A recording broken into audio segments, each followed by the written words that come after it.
صاحب ہزاروں خواہشیں ایسی کہ ہر خواہش پہ دم نکلے. تو میری یہ خواہش ہے ایک اور کہ میں بھی جو ہے میتھ میں یا حساب میں بہت طاق ہو جاؤں.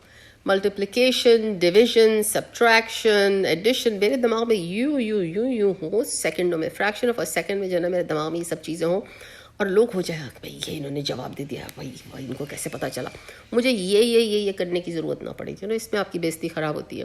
بچے بھی پوچھتے ہیں کہ یہ کیا چیز ہے، پھر آپ کہتے ہیں بیٹا یہی ہمارا کیلکولیٹر ہے، اسی کو یوز کر کے ہم آج یہاں تک پہنچے ہیں، اور اسی کو یوز کر کے ہم نے آپ کو وہاں تک پہنچایا ہے جہاں تک آپ آج یہاں پر ہیں.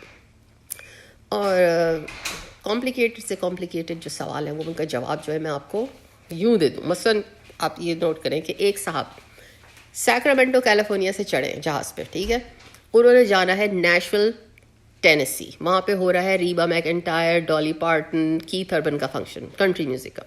ایک صاحب جو ہیں چڑھے ہیں جیکسن ویل فلوریڈا سے، وہ ایم ٹریک پہ چڑھے ہیں، انہوں نے بھی جانا ہے وہاں فنکشن نیشول ٹینیسی کا اٹینڈ کرنے. جو ادھر سے چڑھے ہیں سیکرامنٹو کیلیفورنیا سے چڑھے ہیں، ان کا نام ہم رکھ دیتے ہیں خلیل، ٹھیک ہے، خالو خلیل. اور جو جیکسن ویل فلوریڈا سے چڑھے ہیں ان کا نام ہم رکھ دیتے ہیں منظور، یعنی کہ مامو منظور. تو خالو خلیل جو ہیں وہ ہیں 350 پاؤنڈ کے، اور ان کا قد ہے 5 فٹ 4 انچ. تو ان کا بی ایم آئی تب آپ سوچ ہی لیں کہ کیا ہوگا. دیکھیں پھر نمبروں کا کھیل آ گیا. تو جو خالو خلیل ہیں وہ جہاز میں چڑھے، ان کی ڈینور سے کنیکٹنگ فلائٹ ہے. ڈینور میں جو ہے جب ان کی فلائٹ کنیکٹنگ فلائٹ مس ہو رہی ہوگی نا، اور وہ جو بھاگیں گے تب وہاں پہ ان کو بی ایم آئی کا پتہ چلے گا. اور جو اپنا مامو منظور ہیں، مامو منظور جو ہیں ان کا قد ہے 6 فٹ 4 انچ، اور ان کا وزن 180 پاؤنڈ.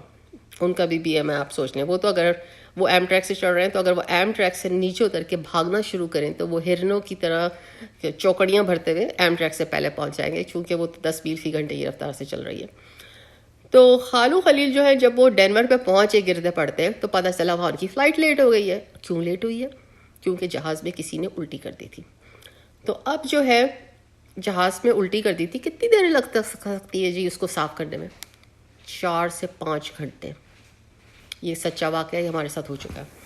تو ان کی اب فلائٹ اگر لیٹ ہو گئی اور وہ انہوں نے پہنچنا ہے نیشول ٹینیسی، تو وہاں سے 2 گھنٹے وہ ڈینور میں پہنچیں گے، اس کے بعد 2.5 گھنٹے وہاں پہنچیں گے، تو would he be able to make it?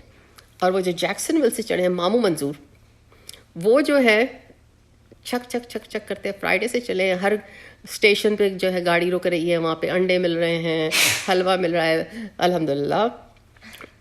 اور پھر جو ہے وہ کیا وہ پہنچ سکیں گے کہ نہیں پہنچ سکیں گے؟ تو یہ سوالات ہیں جو کہ اگر مجھے میتھ آتا ہوتا تو میں منٹوں سیکنڈوں میں جو ہے نا ان کو حل کر دیتی ہے نا. بس جی.